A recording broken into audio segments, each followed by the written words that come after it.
Hello everyone, welcome to the channel. So আজি এই ভিডিওটো তোমালোকে টাইটেল দেখি গম পাইছা। আজি মই তোমালোকক এনডিএ এক্সামৰ বিষয়ে কিছু আভাস দিম। কেনেকৈ এনডিএ এক্সামটো কোৱালিফাই কৰিব লাগে, কি বস্তু আহে, এনডিএ পৰীক্ষা নহয় কি, কেনেকুৱা মানে প্ৰশ্নবোৰ আহে। মই নিজে কেনেকৈ এনডিএ এক্সাম ফাৰ্ষ্ট এটেম্পটত কোৱালিফাই কৰিছিলোঁ, তাকো উইদাউট এনি কোচিং। মই কোনো কোচিং লোৱা নাছিলোঁ যে এনডিএৰ কাৰণে কিবা কোচিং ল'ব লাগে, মই এইবিলাক নাজানোৱেই তেতিয়া। চ' তোমালোকক বহুতে এটা কেৰিয়াৰ টক্স মই আৰম্ভ কৰিছিলোঁ ফাৰ্ষ্টত অসমীয়াত যোৱা বছৰৰ পৰা আৰম্ভ কৰি আছোঁ। আৰু যোৱা বছৰ দিছিলোঁ, এইবছৰো দিছোঁ, JEEৰ ওপৰত ভিডিঅ' দিছোঁ। এইবছৰ মানে যোৱা বছৰটোকে অলপ এডিট কৰি দিব লগা হ'ল কাৰণ সময় নাছিলে, কিন্তু বাকীকেইটা নতুন দিম। আৰু যিখিনি দিছোঁ ডেছক্ৰিপশ্যনৰ লিংক দি থ'ম, মানে JEEটো যোনটো দিছোঁ। তো তোমালোকে বহুতে তোমালোকক ভিডিঅ' দিব এনেই, মানে মই কিন্তু ষ্টাৰ্টটো মই কৰিছিলোঁ যোৱা বছৰ। তাৰপিছতে কাৰণ অসমীয়াত তেনেকুৱা ভিডিঅ' নাছিলে। আৰু তোমালোকে সেইজন মানুহকে ফ'ল' কৰিবা যোনজন মানুহৰ এক্সপিৰিয়েঞ্চ আছে বা যোনজন মানুহে নিজে সেই এক্সামটো কোৱালিফাই কৰি থৈছে। এতিয়া মই যেনেকৈ এনডিএ এক্সামটো মই নিজে কোৱালিফাই কৰি থৈছোঁ, মানে ফাৰ্ষ্ট এটেম্পটত, আকৌ কোচিং নোলোৱাকৈ। গতিকে মই জানো নিজে কেনেকৈ পঢ়িব লাগে। কাৰণ চোৱা, তোমালোক যেনেকৈ এজন মধ্যবিত্ত শ্ৰেণীৰ মানে ল'ৰা ছোৱালী, মিডল ক্লাছ ফেমিলিৰ হয়, আমাৰ হাতত ইমান টকা পইচা নাথাকে আমি কোচিং, ইমান দামী কোচিঙত যাব পাৰোঁ। যিসকল ধনী মানুহ সিহঁতৰ কথা বাদ দিছোঁ, কিন্তু মই নিজে এনেকুৱা এটা ফেমিলিৰ পৰা বিলং কৰোঁ য'ত মই দেখিছোঁ মানে কেনেকুৱা সংগ্ৰাম কি হয়। গতিকে কোচিং নোলোৱাকৈ কেনেকৈনো পাছ কৰিব পাৰি, মোৰ মতে মই সেইটো যদি মই তোমালোকক শিকাব পাৰোঁ, তাৰ বাহিৰে বেলেগ একো নালাগে। গতিকে সদায় তোমালোকে এজন কোৱালিফাই মানুহৰ কোৱালিফিকেশ্যন কি, তেওঁ নিজে এক্সামটো পাছ কৰিছেনে নাই, সেইটো চাই পেলাই তোমালোকে ভিডিঅ'টো ফ'ল' কৰিবা। So' what is NDA exam? First NDA এক্সামনো হয় কি? এনডিএ এক্সামটো কোনে কণ্ডাক্ট কৰে জানানে? UPSCয়ে। আমি কি ভাবোঁ UPSC মানে এটা পৰীক্ষা হয়, কিন্তু UPSC মানে পৰীক্ষা নহয়। UPSC মানে এটা অৰ্গেনাইজেশ্যন যোনে পৰীক্ষা পাতে। যেনেকৈ আমাৰ সেৱা অসমৰ বৰ্ডৰ পৰীক্ষা পাতে, ঠিক তেনেকৈ UPSC এটা অৰ্গেনাইজেশ্যন যোনে পৰীক্ষা পাতে। UPSCয়ে বহুত পৰীক্ষা পাতে, যেনেকৈ তোমালোকৰ হ'ল CSE, চিভিল ছাৰ্ভিচ এক্সামিনেশ্যন যোনটো হয়, সেইটো পাছ কৰি বহুত IAS IPS হয়। ইয়াৰ ওপৰতো মই ভিডিঅ' দিম। তাৰপিছতে UPSCয়ে এনডিএ এক্সামো পাতে। এনডিএ এক্সাম যোনটো হয় সেইটো UPSCয়ে পাতে। আৰু এনডিএ এক্সাম পাছ কৰিলে কি হয় জানানে? আৰ্মিৰ যিসকল ডাঙৰ অফিচাৰ হয়, সেয়া লাগিলে নেভিৰে হওক, এয়াৰফ'ৰ্চ হওক বা ইণ্ডিয়ান আৰ্মিৰে হওক, গোটেইকেইটা বিভাগৰে ডাঙৰ যিসকল অফিচাৰ হয় তেওঁলোক এনডিএৰ পৰা যায়। এনডিএ মানে নেশ্যনেল ডিফেন্স একাডেমি, মানে এখন একাডেমি আছে, নেশ্যনেল ডিফেন্স একাডেমি। তাতে এইটো এক্সাম পাছ কৰিলে তাত তোমালোকে ছিট পাই যাবা, আৰু তাতে তোমালোকে পঢ়িব পাৰিবা তেতিয়া, মানে গ্ৰেজুৱেশ্যনখিনি। এতিয়া এনডিএ এক্সামটো UPSCয়ে পাতে ক'লোঁ। কোৱালিফিকেশ্যন কি লাগে চোৱা। এতিয়া তোমালোকৰ which stream is eligible for NDA? বহুতে সুধিব পাৰে কমেণ্টত। এতিয়া ফাৰ্ষ্ট তোমালোকৰ ডাউট হ'ব যে আমি ছায়েন্স ল'লেহে এনডিএ এক্সাম দিব পাৰিম নে, মই আৰ্টছ ল'লে নোৱাৰিম নেকি, কমাৰ্চ ল'লে নোৱাৰিম নেকি? চ' তোমালোকে মনত ৰাখিবা এনডিএৰ কাৰণে তোমালোকৰ কি ষ্ট্ৰীম লাগে। ছায়েন্স হ'লেও হ'ল, আৰ্টছ হ'লেও হ'ল, কমাৰ্চ হ'লেও হ'ল। ছায়েন্সৰ ষ্টুডেণ্টেও এনডিএ এক্সাম দিব পাৰে, আৰ্টছৰ ষ্টুডেণ্টেও দিব পাৰে, কমাৰ্চৰ ষ্টুডেণ্টেও দিব পাৰে। গতিকে সেইটো তোমালোকে ভয় খাব নালাগে যে আৰ্টছ ল'লে আমি এনডিএ এক্সাম দিব নোৱাৰিম, দিব পাৰিবা। এতিয়া পৰীক্ষা কেনেকুৱা হয়, কি পেপাৰ আহে, সেইটোৰ বিষয়ে মই কৈ আছোঁ। চোৱা, ফাৰ্ষ্ট তোমালোকৰ ৰিটেন টেষ্ট হ'ব। যোনটো ৰিটেন টেষ্টটো হ'ব, মানে যোনটো এক্সামৰ কেনেকৈ প্ৰিপেৰেশ্যন কৰিব লাগে সেইটো মই কৈ আছোঁ। ছেকেণ্ড পৰীক্ষাটো হ'ব SSB ইণ্টাৰভিউ। ইয়াত ফিজিকেল টেষ্টবোৰ হয়। এইটো পাছ কৰা ইমান মানে টান নহয়, আৰামত পাছ কৰি যায় এইটো। কিন্তু ৰিটেনটো পাছ কৰাই টান। SSB ইণ্টাৰভিউ আৰামত পাছ কৰি যায়। মই SSB ইণ্টাৰভিউ দিব যোৱা নাছিলোঁ, কাৰণ মই JEE মেইনছত কোৱালিফাই কৰিছিলোঁ। চ' NITত গ'লোঁ। মই এনডিএত মন নাছিলে, মই জাষ্ট এনেই পৰীক্ষাটো দি চাইছোঁ। বাট এনেকুৱা নহয় যে মই ডিছৰেচপেক্ট কৰিছোঁ এনডিএত। মই বহুত ৰেচপেক্ট কৰোঁ ইণ্ডিয়ান আৰ্মিক। চ' গতিকে মোৰ জাষ্ট মন নাছিলে, মই সেইটো কাৰণে ইঞ্জিনিয়াৰিঙত গৈছোঁ। কিন্তু এনডিএ এটা বহুত ভাল জব হয়। তুমি ভাবা না, গোটেই ইণ্ডিয়াৰ মানে চবতকৈ সন্মানযোগ্য যোনকেইটা পদবী আছে। চ' আমি এতিয়া আৰ্মি বুলি ক'লে মানে আমাৰ এটা সন্মান আহি যায় ন।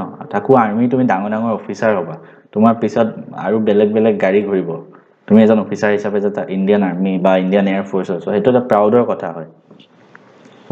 গতিকে কি ছাবজেক্ট আহে চোৱা। এখন পেপাৰ আহে মেথছ, এখন পেপাৰ আহে GAT মানে জেনেৰেল এপ্টিটিউড টেষ্ট। ঠিক আছে, দুখন পেপাৰ আহে, এখন মেথছ, এখন GAT।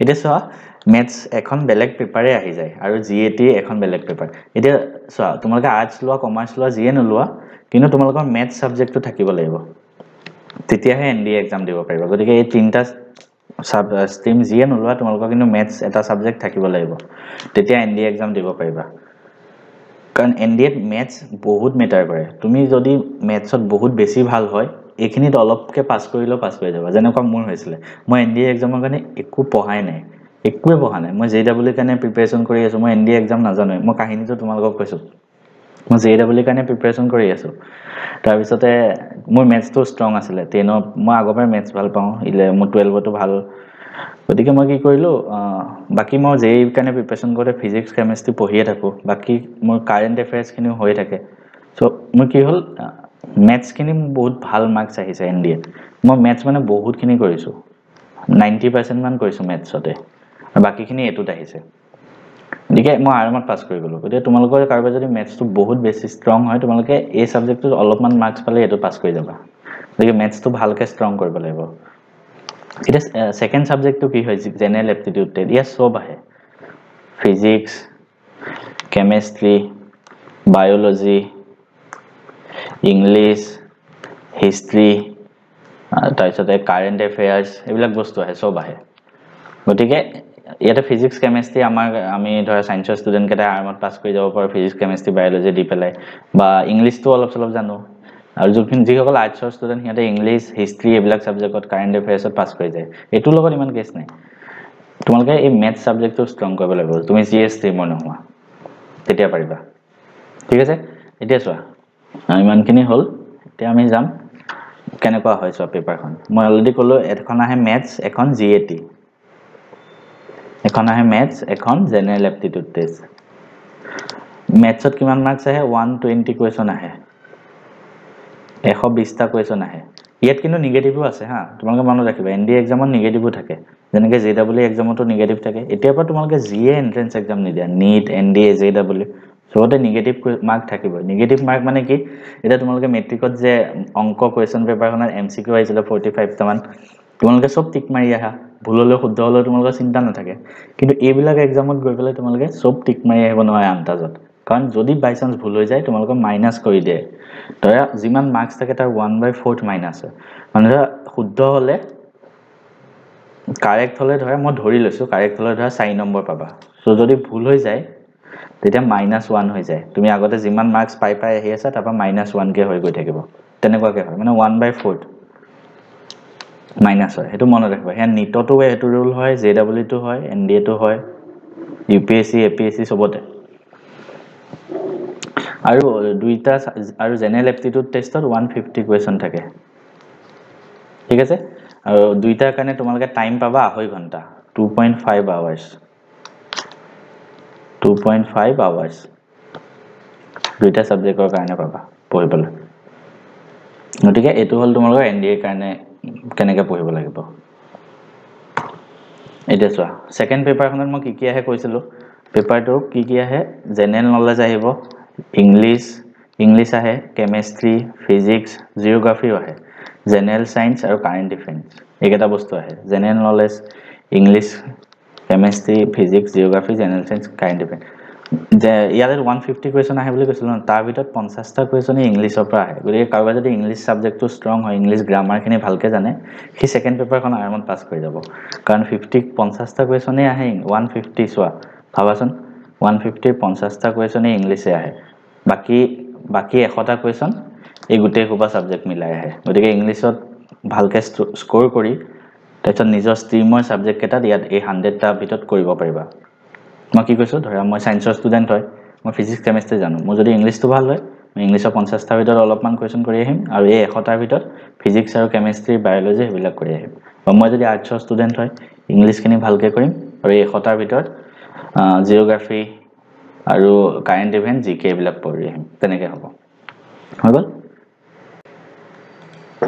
ইয়াৰ পিছত আমি চাম কি কিতাপ লাগে সবে খুদি এটা ফাৰ্স্ট তোমাক মনত আহিব আমি কি কিতাপ ল'ব লাগে তো এটা কি কিতাপ ল'বা মেথছৰ কাৰণে এখন এনসি মেথছৰ কাৰণে তোমালোকে ফাৰ্স্ট এন্ড মোস্ট ইম্পৰ্টেন্ট এনসিআৰটি বুকখন ভালকে কৰিব লাগিব ক্লাস 11 12 ৰ এনসিআৰটি আহে 11 আৰু 12 ৰ এনসিআৰটি বুক সেকেন্ড প্ৰিফাৰেন্সত তোমালোকে ৰাখিবা এখন বুক কিনি লবা যদি কাৰোবাৰ এনডি দিব মন আছে আমাজনত মাৰিবা লিংক ডেসক্ৰিপচনত দিয়াত মোৰ অলপ প্ৰবলেম হয় কাৰণ ইউটিউবে আজিকালি মানে এনেকুৱা দেখিলে বহুত ক্ষেত্ৰত উঠাই দিয়ে কেতিয়াবা ভিডিঅ'টো ভয় লাগে গতিকে তোমালোকে জাস্ট নিজে আমাজনত মাৰি চাবা ম্যাথমেটিক্স ফৰ NDA এক্সাম এনেকে বাই S Sand and RS Agarwal এনেকে মাৰিবা বা এখন চোৱা তোমালোকে আমাজনত কিনিলে মানে অনলাইন কিনিলে দামটো সমানে পৰে কিন্তু তোমালোকে যদি কিতাপৰ দোকানত যোৱা তাতে সেকেন্ড হ্যান্ড কিতাপবিলাক বেচে সো সেই সেকেন্ড হ্যান্ড কিতাপ বেচিলে কিনিলে চাগে 30% মান ডিসকাউন্টত পাই চাগে গতিকে তোমালোকে সেকেন্ড হ্যান্ড দোকানৰ পৰা কিনিব পাৰা স্ক্ৰিনশ্বট ৰাখি লোৱা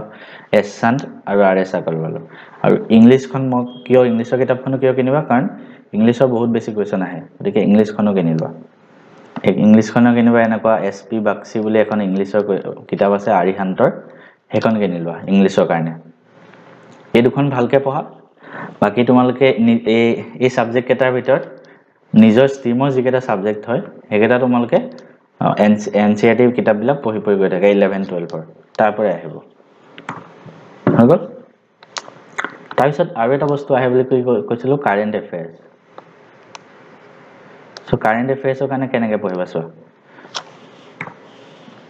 কাৰণ কাৰেন্ট এফেয়াৰ্স কোৱেশ্চন বহুত আহে কাৰেন্ট ৰিলেটেড লেটেষ্ট বস্তুবিলাক কাৰেন্ট এফেয়াৰ্সৰ কাৰণে তোমালোকে যদি মন যায় তোমালোকে নিউজ পেপাৰ ফলো কৰিব পাৰা দা হিন্দু কিন্তু হেতু বহুত টিডিয়াছ work হয় বহুত ভাগ কামুৰ খাই যাবাগে মানে এতিয়া তোমালোকে হেতু বয়স হোৱা নাই দা হিন্দু পঢ়াৰ গতিকে এখন নালাগে সেকেন্ড কাম কৰিব পাৰা ইউটিউবত বহুত কাৰেন্ট এফেয়াৰ্স সেশন দিয়ে ইউটিউব কাৰেন্ট এফেয়াৰ্স তো তোমালোকে UPSC যিকোনো এটা চেনেল ফলো কৰিব পাৰা ধৰা UPSC এখন আছে না ষ্টাডি IQ তাতে তোমালোকৰ ডেইলি কাৰেন্ট এফেয়াৰ্স দিয়ে ষ্টাডি IQ চেনেলটোত এটো ইউটিউব চেনেলটো নাম হা ইউটিউব চেনেলৰ নাম তাতে ডেইলি কাৰেন্ট এফেয়াৰ্সৰ ভিডিও দিয়ে সো কাৰেন্ট এফেয়াৰ্স খিনি ফলো কৰি থাকিবা এখন বহি বনাই লোৱা যাৰ NDA দিয়া মন আছে সিৰিয়াস হবা কাৰেন্ট এফেয়াৰ্সত এখন এক্সট্ৰা কপি বনাই লোৱা তাতে ডেইলি কাৰেন্ট এফেয়াৰ্স বিলাক নোট কৰি যোৱা ডেইলি কাৰেন্ট এফেয়াৰ্স ডেইলি জি পঢ়াই জিটো ইউটিউব চেনেল ফলো নকৰা ডেইলি কাৰেন্ট এফেয়াৰ্স ডেইলি তাতে নোট কৰি যাবা আৰু মাহৰ শেষত চাবা তোমালোকৰ কিমান ইমপ্ৰুভ হ'ব গতিকে এনেকৈ তোমালোকে NDA এক্সামৰ কাৰণে প্ৰিপেয়াৰ কৰিব পাৰা নেক্সট মই এটা নতুন ভিডিও দিম বাট মোক প্লিজ সাবস্ক্ৰাইব কৰি দিয়া কাৰণ মোৰ সাবস্ক্ৰাইবাৰ অলপমান বঢ়াই দিয়া মই নিজে কষ্ট কৰি ভিডিও বনাই আছো তেতিয়া মোৰ বেছি ভাল লাগিব